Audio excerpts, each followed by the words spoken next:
তাহলে এক্স অক্ষের উপরে যত বিন্দু আছে তার কোটি কত হবে 0। তাহলে এক্স অক্ষের উপরে একটা বিন্দু দিলাম পি বিন্দু, তার এই স্থানাঙ্ক যা কিছু তাই হোক এটা 0 শিওর। আর এটা হবে 0 এটা আগে 0 পরে যে খুশি তাই হোক, ঠিক আছে। তাহলে এক্স অক্ষের উপর যে কোনো বিন্দুর y 0, y অক্ষের উপর যে কোনো বিন্দুর x 0।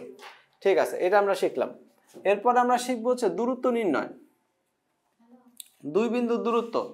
দূরত্ব নির্ণয়ের সূত্র আমি প্রমাণ করতে যাচ্ছি না। দূরত্ব নির্ণয়ের সূত্র কি? Root over x1 - x2 whole square y1 - y2 whole square. আমরা এটা জানি, তাই না? ঠিক আছে, এখন তাহলে আমরা একটা উদাহরণ করি। সেটা হচ্ছে উদাহরণ নাম্বার কত করছিলাম লাস্টে? কত নম্বর ছিল উদাহরণ? 6 নম্বর। উদাহরণ নম্বর কত ছিল লাস্ট? 4। তাহলে 5 নম্বর উদাহরণ।